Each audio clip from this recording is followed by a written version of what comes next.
جی بیٹے، تو جیسے میں نے پہلی ویڈیو میں آپ کو بتایا کہ ایک پیراگراف لکھنے کے کیا اصول ہوتے ہیں، ایک پیراگراف کس طرح سے لکھا جاتا ہے، کن چیزوں کو مد نظر رکھتے ہوئے ایک پیراگراف لکھا جاتا ہے، پیراگراف لکھتے ہوئے کن کن چیزوں کا خاص طور پر خیال رکھا جاتا ہے۔ جی اس کے بعد اب میں آپ کو جو ہمارے نصاب میں شامل پہلا پیراگراف ہے آج وہ کرواؤں گی آپ کو۔ آج ہم اپنے نصاب میں شامل پہلا پیراگراف لکھیں گے جو کہ ہے ہمارا اسکول، ٹھیک ہے۔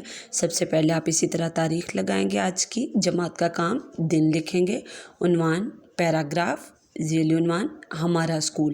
اچھا، یہاں پر سب سے اہم ایک چیز اگر آپ دیکھیں تو پہلے آپ جیسے کرتے آئے ہیں گزشتہ جماعتوں میں، تو بیٹے وہاں پر ہم کرتے آئے ہیں میرا اسکول کے نام سے۔ یہاں پر دیکھیں اس چیز کو آپ نے لازمی سب سے پہلے تو جو عنوان دیا گیا ہوتا ہے اس کو لازمی غور سے پڑھا کریں اور اس کو سمجھا کریں۔ میرا اور ہمارا یہ دو الگ الفاظ ہیں، یہاں پر میرا کا استعمال نہیں ہوا۔ بہت سے بچے صرف میرا میرا میرا اور وہ پورے پیراگراف میں ایک لفظ میرا ہی استعمال کرتے جائیں گے، جبکہ وہ ہمارے عنوان سے متعلق ہے ہی نہیں ہے۔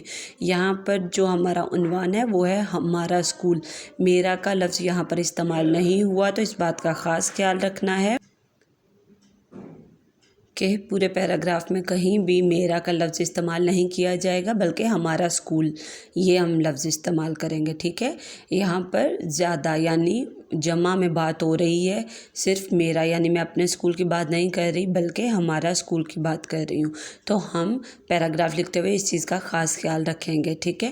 وہی چیز سب سے پہلے ہم اوپر واوین میں اپنا عنوان لازمی لکھیں گے، اس کے بعد ہم جب اپنا پیراگراف شروع کریں گے تو پہلی سطر پر ہم جو ہے گرامیکل جگہ چھوڑتے ہوئے 2 انگلیوں جتنی جگہ چھوڑتے ہوئے اپنا پہلا جملہ جو ہے وہ شروع کریں گے، اور پہلا جملہ جو ہوتا ہے وہ عنوانی جملہ یا عنواناتی جملہ ہوتا ہے جو کہ ہمارے عنوان کو آگے لے کر چلتا ہے، ٹھیک ہے، جو ہمارے عنوان سے متعلق ہوتا ہے، جو ہمارے عنوان کو آگے لے کر چلتا ہے، اور اسی پر پورا پیراگراف ہم پھر لکھتے ہیں۔ اور جو بھی ہم لکھیں گے وہ سب ہم شروع کر کے آخر تک ایک ہی پیراگراف میں لکھیں گے، الگ الگ عبارتوں کی صورت میں ہم نہیں لکھیں گے، کسی بھی دوسری روشنائی کا استعمال نہیں کریں گے، کہیں پر بھی ہم جو ہے واوین کا سوالیہ نشان، ندائیہ، فجائیہ، کوئی بھی علامت کا استعمال ہم نہیں کریں گے، ٹھیک ہے۔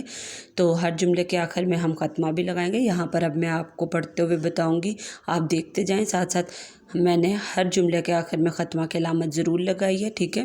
یہ جو میں نے پیراگراف لکھا ہے یہ میں آپ کو ابھی پڑھ کر سناؤں گی، اسی طرح آپ لکھیں گے۔ اگر اس کے علاوہ ابھی اس میں بہت کچھ ایسی چیزیں آ سکتی ہیں، ٹھیک ہے، لیکن ہم نے پیراگراف لکھتے ہوئے اس چیز کا بھی خیال رکھنا ہے کہ ہم نے بہت زیادہ لمبا بھی اس کو نہیں کرنا، ٹھیک ہے، سادہ آسان لفظوں میں اور بہت طویل نہ ہو۔ تو اگر اس کے علاوہ آپ کو کوئی اور جملہ جو ہے یاد آ رہا ہے، کوئی اور چیز یاد آ رہی ہے، تو وہ آپ اس میں شامل خود بھی کر سکتے ہیں، ٹھیک ہے۔ تو میں شروع کر رہی ہوں۔ اسکول ایک ایسی جگہ ہے جہاں طالب علموں کو تعلیم و تربیت کے زیور سے آراستہ کیا جاتا ہے، ٹھیک ہے۔ پہلی چیز ہم نے اسکول کے بارے میں بتایا کہ اسکول کیسی جگہ ہے۔ اسکول ایسی جگہ ہے جہاں طالب علموں کو تعلیم و تربیت کا زیور سے آراستہ کیا جاتا ہے۔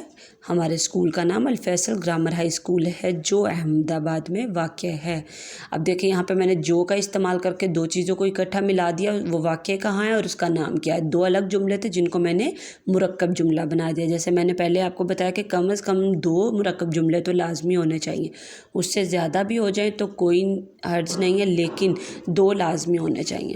ہمارے اسکول کا نام الفیصل، دیکھیں اب میں نے یہاں پر ہمارے اسکول کا لفظ استعمال کیا ہے۔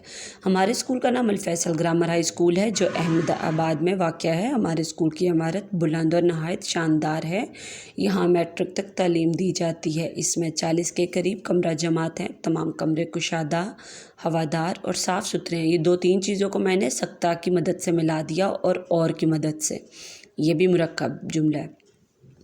ہر کمرہ جماعت میں طالب علموں کے لیے کرسیاں اور میز ہیں اور استانی کے لیے بھی ایک کرسی اور میز ہے۔ تمام کمروں کی دیواریں خوبصورت تصویروں سے مزین ہیں۔ اچھا، اگر آپ نے یہاں پر دیکھا ہو تو پہلے میں نے عمارت کی بات کی اور عمارت کے بعد میں نے 2-3 جو جملے ہیں وہ سارے کمروں پر ہی لکھے ہیں۔ اب جیسے میں نے اس میں آپ کو بتایا تھا کہ ترتیب کا لازمی خیال اس میں رکھا جاتا ہے، ایک تسلسل کو قائم رکھتے ہوئے، ایک ربط کو قائم رکھتے ہوئے ہمیں ایک پیراگراف لکھنا ہوتا ہے۔ تو ترتیب اسی کو کہتے ہیں، یعنی جو ایک چیز سے متعلق جتنے بھی جملے ہیں ان کو پہلے ایک جگہ لکھا جائے ایک ترتیب میں، پھر اگلی بات شروع کی جائے۔ تو یہاں پر کمروں سے متعلق جتنی بات تھی میں نے پہلے وہ ایک ہی جگہ لکھی، اس کے بعد اب ہمارے اسکول میں اساتذہ کے لیے ایک سٹاف روم بھی ہے، ہیڈ ماسٹر کے لیے ایک دفتر ہے، ہمارے اسکول میں ایک بڑا ہال ہے جہاں سالانہ تقریبات منعقد کی جاتی ہیں، یعنی جہاں پر ہمارے حال میں جو بھی تقریب ہمارے اسکول کی ہوتی ہے وہ وہاں پر منعقد ہوتی ہے۔